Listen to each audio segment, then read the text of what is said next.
Hello everyone, welcome to On and On with Angela Tharp. I'm Angela Tharp. I'm a writer, a teacher, a certified Black weirdo in the sense that I'm very pro-Black and also I'm very weird and just into whatever I'm into at the moment, which is mostly culture stuff across everything.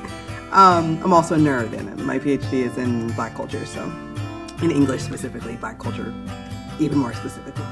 And on this channel, we're just kind of talking about culture wrecks. I have a culture blog and it sort of rotates between one thing I loved in culture that week, and then I go into something I loved that's related to Richard Pryor, which might sound random, but I'm writing like a book of essays, or a book of essays or essay collection on themes in Black culture that kind of seen through the lens of his life and legacy. So there's a Richard Pryor week every month, and then there's a list of things that I've been reading, watching, listening to, and I kind of talk about each of those. And then I also talk about a poem that I love because I write poetry as well. So on this channel, what we do is just kind of talk about whatever I wrote that week and kind of have more conversation around it. I'll link my blog and the specific posts from that week, and we'll just kind of hang out and talk about it. Okay, so we'll go ahead and jump in and get started. This week we're talking about Bugonia, which is the new Yorgos Lanthimos film. He did Poor Things, The Favorite, The Lobster, which is the only quasi-recent one I haven't seen yet. What else? Kinds of Kindness, which if you've seen that, please let me know in the comments. Because I went to see it and I felt like it was such a weird experience. It was like a really small theater in Atlanta, and somebody got up to get a snack and passed out, and then it was just a lot of weird stuff that happened, and I feel like I never talked to anyone who saw that movie. So if you have, let me know. But yeah, that one's 4 short films that are all speculative, and they're all kind of what if this thing, and his new movie Bugonia sort of takes one of those questions from Kinds of Kindness and expands it out, and it's sort of what if someone seems like a person but they're actually from another planet. And it's just very all of his movies are very, very silly in the sense that they're speculative, they're our world, but one thing is different, and I write fiction too, and that's kind of my jam. So I really was excited to see the movie, but I thought it was going to be really scary. There's a lot of the marketing for it seemed very horror-esque. It was Emma Stone with her head shaped, and the movie poster was just covered in blood. I heard that there was a screening, I think in LA, where you had to shave your head to go. And I was just what is this? What is this dark turn? What does this mean? So I was nervous to see it, and I wrote in my blog that I was in Portland for a conference. I got to go to Tin House, which was super exciting. And let's see. And I wanted to go to the movie theater. They had an indie movie theater where tickets were only $10, which is unheard of in my corner of the world, aka Atlanta, where we have great movie theaters, but yeah, they could be kind of expensive. Well, it depends. We have Midtown Art Cinema, and sometimes movies there are cheap. But anyway, this movie theater was $10. Every movie was $10. Popcorn, if you want to take a guess. Okay, time is up. $4.50 for popcorn. So I was very excited to go.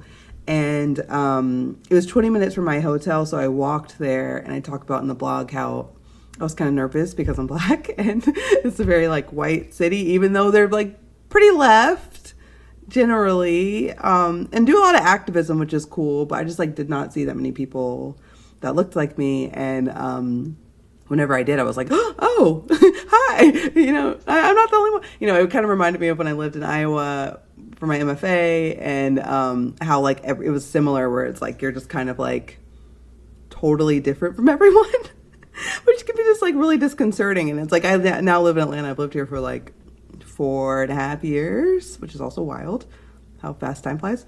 And I'd always see Black people everywhere I go, and so it just was very different. And Portland's cool in a lot of ways, a lot of outdoorsy stuff, really creative. There's a really cute coffee shop there called Dragonfly that I went to every day. So it's cute, but yeah, not Black. And there's also people of color there. So it's not totally white, but there just weren't that many Black people there. But I wanted to walk to the movie theater, and it was kind of scary because it was nighttime, even though it was 5 p.m. It was just dark, and yeah, in the blog I kind of talk about how I walked there, and it was kind of scary. But then I got there and I went to see Die My Love, which I also really want to see because Robert Pattinson, Jennifer Lawrence, and Lakeith Stanfield, who I love as a fellow certified Black weirdo. And yeah, I went to see that, and people had told me that it was like, you know, they had mixed feelings about the movie, but they couldn't stop thinking about it. I was really excited to see it. And then it was sold out by the time I got there because the tickets were only $10. Apparently, you know, I guess that probably had something to do with it.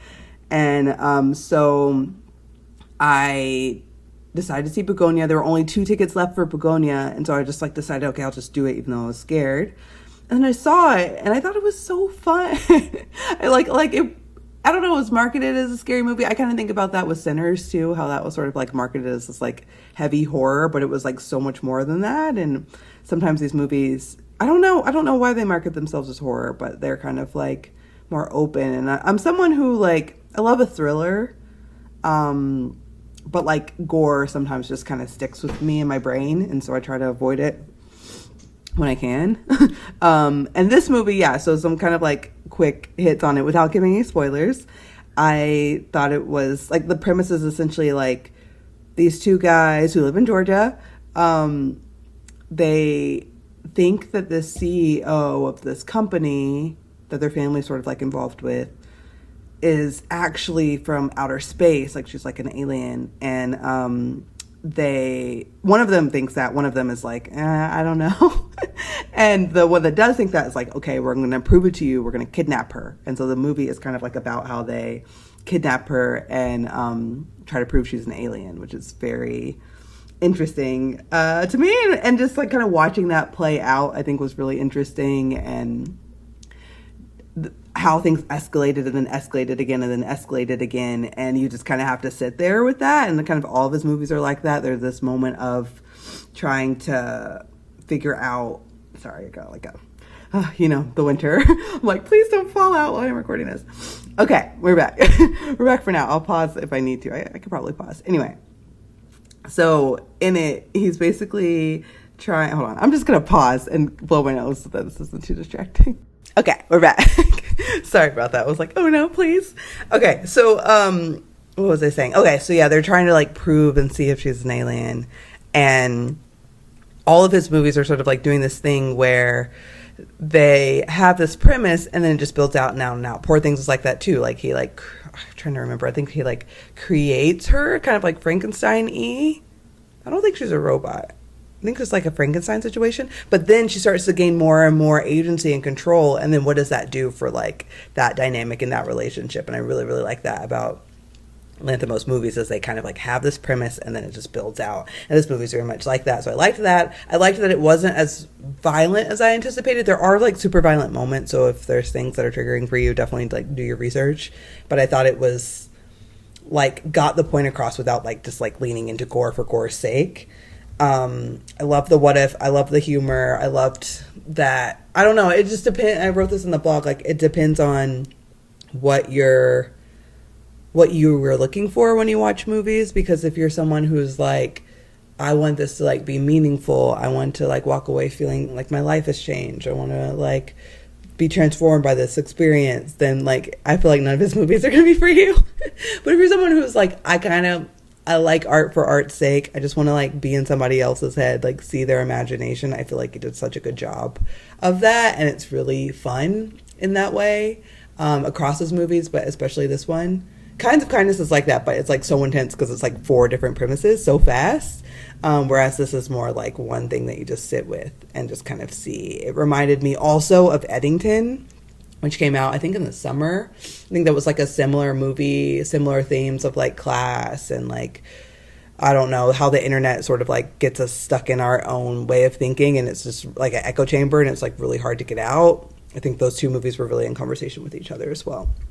So yeah, give it a try. Let me know what you think. If you've seen it, write in the comments, let me know. If you saw Kinds of Kindness, please let me know, because I feel like I like hallucinated that whole experience in the sense that I have never talked to anyone who's also watched it.